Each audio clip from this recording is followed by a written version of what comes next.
ပသိန်းလို့ဆိုလိုက်တာနဲ့လူတိုင်းရဲ့စိတ်ထဲမှာအချိုမြေဆုံးပသိန်းဟာလဝါနဲ့အတူအလှပဆုံးသောပသိန်းထီးလေးတွေကိုတွဲဖက်မြင်အောင်မိကြမှာဖြစ်ပါတယ်။မြန်မာတို့ရဲ့ချစ်စရာကောင်းတဲ့ဒလေးတစ်ခုဖြစ်တဲ့ခရီးပြန်လက်ဆောင်ပေးကမ်းခြင်းမှာပသိန်းထီးဟာအနှစ်သက်ဆုံးနဲ့အမျက်တနိုးအထားရဆုံးလက်ဆောင်ပစ္စည်းတစ်ခုဖြစ်ပါတယ်။ဒါပေမဲ့ဝင်းဝါတောက်ပတဲ့ပသိန်းထီးတစ်လက်ရဲ့အလှတရားနောက်ွယ်မှာတော့ပညာရှင်တွေရဲ့ချွေးတွေနဲ့ခက်ခဲနက်နဲလှတဲ့လက်မှုအမှုပညာအဆင့်ဆင့်ရှိနေတာကိုတော့လူသိနေလာပါတယ်။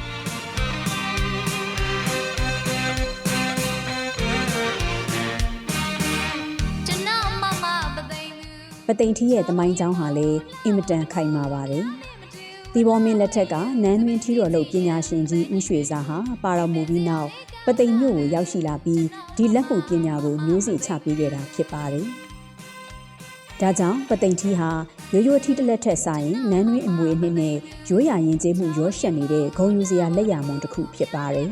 ။တော်ရင်းကတစ်ကျန်းဝါကျန်းတွေကနေတဆင့်ကြက်တည်ရှိလာတဲ့ပသိမ်ထီးတစ်လက်ဖြစ်လာဖို့အတွက်အစင်ပေါင်း40ကျော်ကိုစိတ်ရှည်လက်ရှိဖြတ်တန်းကြရပါတယ်။ထီးတန်အတွက်တလက်ကူဝါထီးရိုးအတွက်ခရင်ဝါထီးကောင်းအတွက်တောင်မရိုးတစ်နဲ့မအူတစ်တွေကိုအချိုးကျပေါင်းဆက်ပေးရတာဖြစ်ပါတယ်။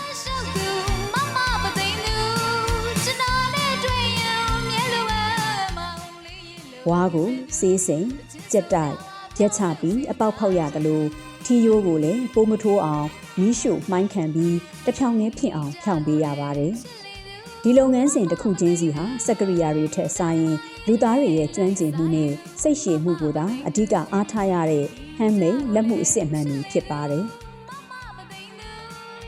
ပသိမ်ထီးတစ်လက်ရဲ့ခိုင်ခန့်မှုဟာအဓိကကုန်ကျန်းဖြစ်တဲ့ဝါရဲ့အရည်အသွေးပေါ်မှာအများကြီးမူတည်နေပါတယ်။တက်တန်း9နှစ်ဝန်းကျင်ရှိတဲ့ဝါရင်တွေကိုသာရွေးချယ်အသုံးပြုရပြီးဒီဝါတွေကိုတဘာဝနေတိုင်းကုသတာတွေဟာအထူးဂရုစိုက်ရတဲ့အဆင့်မျိုးဖြစ်ပါတယ်။ဒီလိုတဘာဝကုန်ကျန်းတွေကိုအချိန်ယူပြုပြင်ပြီးမှသာရာသီဥတုဒဏ်ကိုကြံ့ကြံ့ခံနိုင်တဲ့ပသိမ်ထီးတစ်လက်ဖြစ်ပေါ်လာတာဖြစ်ပါတယ်။ထီးတစ်လက်ရဲ့အသက်ဖြစ်တဲ့ထီးကောင်းနဲ့ထီးလက်ကင်တွေကိုဖန်တီးရမှာတော့ပုတ်ခုံပေါ်မှာအနုစိတ်ပုံဖော်ရတဲ့အတတ်ပညာကလည်းအရေးပါလှပါတယ်။ထီးချက်လို့ခေါ်တဲ့အဖွင့်ပိတ်ခလုတ်နေရာမှာတန်တဲ့ပစ္စည်းလုံးဝမသုံးဘဲဝါချက်ကလေးတွေနဲ့သာအန်ကြားဖြစ်အောင်စီမံထားပုံကမြမအင်ဂျင်နီယာအတတ်ပညာရဲ့ထူးခြားချက်ပဲဖြစ်ပါတယ်။ထီးရိုးပြောင်းလဲစေဖို့နဲ့ဝါမကွဲစေဖို့အတွက်တဘာဝဆေးရည်တွေနဲ့အထက်ထက်တုပ်လိမ်းရတဲ့အဆင့်ဟာလေပသိမ်ထီးရဲ့ခိုင်ခန့်မှုကိုနှစ်ပေါင်းများစွာတည်တံ့စေဖို့အာမခံချက်ပေးနေတာဖြစ်ပါတယ်။အချောတဲ့အဆင့်ရဲ့အလှပဆုံးအပိုင်းဖြစ်တဲ့ဆေးချေသားခြင်းမှာတော့တဲသီးကိုထောင်းပြီးအပုတ်ခံထားတဲ့တဲရည်ဟာမရှိမဖြစ်လိုအပ်ပါတယ်။တဲရည်ကိုတုပ်လိမ်းခြင်းဖြင့်ထီးရွက်တွေကိုရေဆိုးခန်းစေးရုံတွေမကပဲဆေးသားတွေကိုပါပုံမဆူပြေတောက်ပစေပါတယ်။ထီးရွက်ပေါ်မှာရေးဆွဲတဲ့ကနုတ်ပန်းတွေရွှေကြည်ရိုးပန်းအလှတွေဟာလက်မှုပညာရှင်တွေရဲ့စိတ်ကူးစိတ်တန်းကိုအချီတမြင့်ဆေးဆက်တစ်ဆက်ချင်းစီကနေတဆင့်အသက်သွင်းလိုက်တယ်လို့မျိုးကြော်ရှင်းလှပနေတာကိုတွေ့မြင်နိုင်ပါတယ်။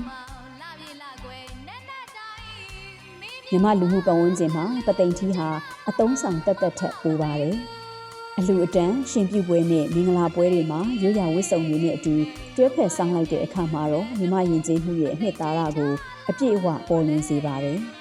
။နှွေမိုးဆောင်ရာသီမီတွေအသုံးပြုနိုင်တဲ့အပြင်ယနေ့ခေတ်မှာတော့ဟိုတယ်တွေပန်းခြံတွေနဲ့ဧကန်ဆောင်တွေမှာအလှပြပစ္စည်းအဖြစ်ပါနေရာယူလာတာကြောင့်ပသိမ်ထီးဟာခေတ်နဲ့အညီရှင်သန်နေတဲ့အမှုပညာတစ်ခုဖြစ်လို့နေပါတယ်။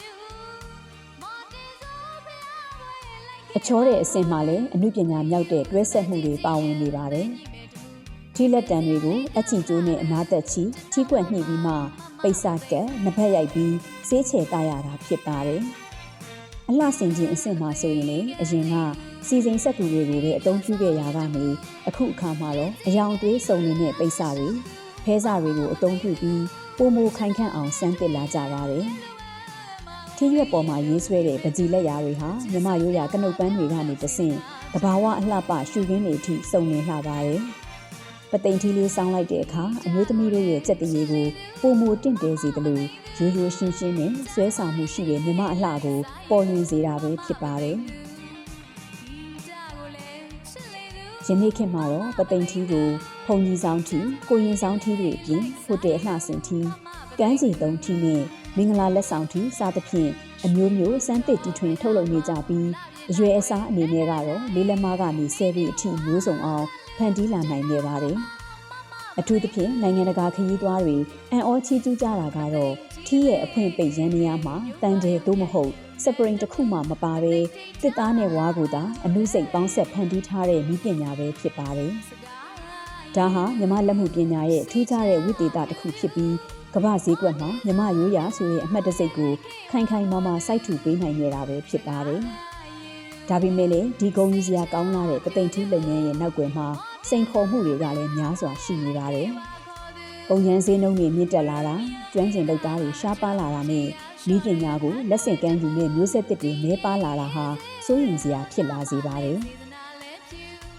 ပညာရှင်တွေဟာစီးပွားရေးတစ်ခုထက်မိဘအမွေကိုထိမ့်သိမ်းခြင်းနဲ့စိတ်နဲ့သာခက်ခဲစွာရပ်တည်နေကြရတာဖြစ်ပါတယ်။အိမ်နီးချင်းနိုင်ငံတွေဖြစ်ကြတဲ့တရုတ်နဲ့ထိုင်းနိုင်ငံတို့မှာရိုးရာစက္ကူထီးတွေကိုနိုင်ငံတော်အဆင့်အမွေအနှစ်တွေအဖြစ်သတ်မှတ်ပြီးကမ္ဘာသိအောင်မြင့်တင်ပေးနေသလိုမြန်မာနိုင်ငံရဲ့ပသိမ်ထီးဟာလည်းဒီလိုမျိုးဂုဏ်ကျက်တည်ရည်နဲ့ပြည့်စုံတဲ့ရိုးရာအမွေအနှစ်တစ်ခုဖြစ်ပါတယ်။ဒါကြောင့်မို့ပသိမ်ထီးလုပ်ငန်းမတိမ်ကောအောင်အားလုံးကဝိုင်းဝန်းအားပေးဖို့လိုအပ်ပါတယ်။ခရီးသွားလာရင်အမတ်တရလက်ဆောင်ပစ္စည်းတွေဝယ်ယူတဲ့အခါပသိမ်ထီးလေးတွေကိုဦးစားပေးဝယ်ယူခြင်းကလက်မှုပညာရှင်တွေရဲ့ဘဝကိုဖေးမရာရောက်တယ်လို့မြမရိုးရာလက်မှုအမှုပညာကိုလည်းရေရှည်တည်တတ်အောင်ကူညီရာရောက်ပါတယ်။ခင်မိတဲ့ဒီဇိုင်းစမ်းသစ်မှုတွေနဲ့အတူနိုင်ငံတကာဈေးကွက်ကိုပုံမူကျပြန့်စွာထိုးဖောက်နိုင်ဖို့ကုန်ကျန်းတွေအရေးအသွေးပြည့်မီစွာရရှိဖို့နဲ့မျိုးဆက်သစ်ပညာရှင်တွေပေါ်ထွက်လာဖို့အတွက်အစိုးရနဲ့ပြည်သူဝိုင်းဝန်းပံ့ပိုးကြရမှာဖြစ်ပါတယ်။ပသိမ်ထီးဟာ AR တိုင်းသားတို့ရဲ့တန်ဖိုးထားဂုဏ်ယူစရာဖြစ်တယ်လို့မြန်မာတနိုင်ငံလုံးရဲ့ဂုဏ်ဆောင်လက်မှုအမှုပညာလည်းဖြစ်ပါတယ်။ရိုးရာမပြတ်တဲ့ပသိမ်ထီးလေးတွေကမ္ဘာအလယ်မှာဝင်ကြွားစွာနဲ့ဆက်လက်ပွင့်လန်းနေဖို့ပသိမ်မျိုးရဲ့ဒေတာအမှတ်သားအမွေနှစ်တွေမပြောက်ပြတ်အောင်ထိမ့်သိမ်းမှုဟာကျမတို့ရဲ့အမျိုးသားရေးတာဝန်တစ်ရပ်ပဲဖြစ်ပါတယ်ရှင်။